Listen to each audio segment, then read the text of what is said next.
Hey brother, this is Steve with Good Guys to Great Men. How you doing? Thanks for coming today. I'm not trying to be high-techy today, but I do want to give you a message that I think is really important. It's about your future. The article that goes with this video is called, "She Said I Was an Amazing Man. Why Didn't My Wife Think That?" When you read the article, you see an article about Paul, a story about Paul. It's not his real name, of course, but Paul is you, or one of you. Actually, maybe you reading this right now or watching this video. Paul's story is about a man who didn't know what to do with the problems in his marriage. He wasn't sure how to win her back. He wasn't sure what to do with the confusion and the fear and the ambiguity and inconsistency of his wife who loved him, then didn't, wanted to stay, wanted to come back. It was just many years of difficulty, not knowing what to do. In the end, Paul's story ended very well. It ended very differently than he had planned.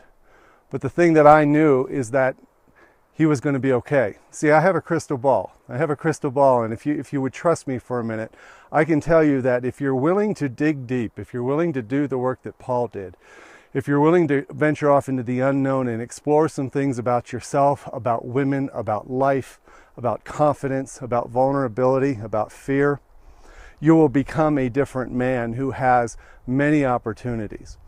Paul had a lot of doors that opened for him as he went through his struggles with his wife and eventually a divorce. And in the story, it talked about a door that opened to dating. And in this case, Paul was opening doors to different women. He was hoping for a long time he would open a door and it would be his ex-wife wanting to come back. And of course, that's still a possibility.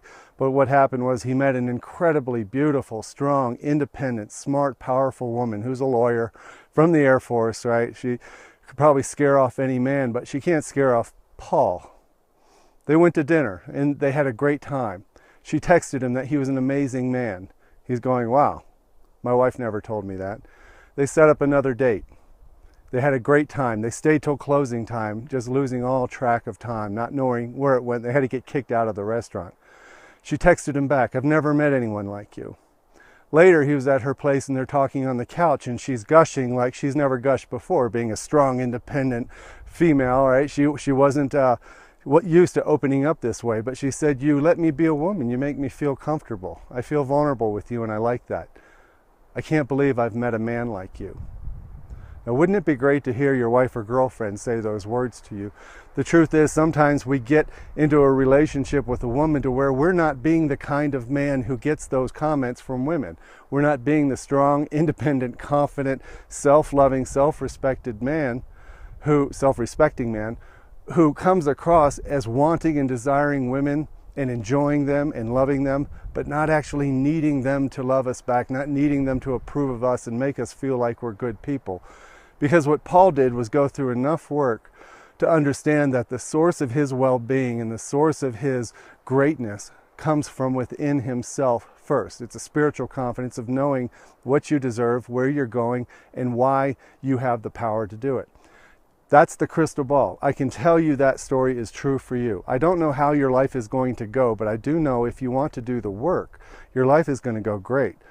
I had another guy tell me the other day about conversations at work he's having with his business partners, that he's never been able to say the things he's saying and he's getting the results and outcomes he never thought he would get because his confidence and his non-negotiable standards for what he believes and wants are becoming clear for him. Now, in Paul's story, it ended up really nice. He doesn't know where it's going to go, but he has his own crystal ball now. He doesn't know where with this woman the next 20 years will end up, but he knows there will be many doors that open in his life. She may be with him or she may not be, but that's not the measure of his well-being anymore.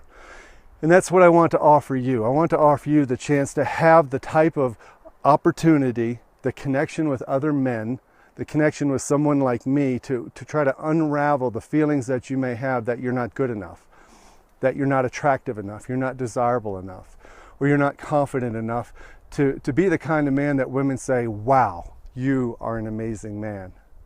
But you are, and it's inside you. It's always been inside you. I went a long time through my marriage in 28 years of not knowing this. And part of my story is finally having somebody show me the crystal ball that I now have to be able to show you that your future can be unbelievably awesome if you want it to be. The kind of men who work with me are the ones who have already crossed the point of believing they're victims. They've crossed the point of blaming other people in the world for not having what they want. The kind of men who work with me are the guys who have decided that I'm moving forward. I don't need therapy. I don't need to unravel my childhood. What I want is what Paul has. What I want is that feeling of being so confident and calm and deliberate and pleased with myself that the world is attracted to me, not just women.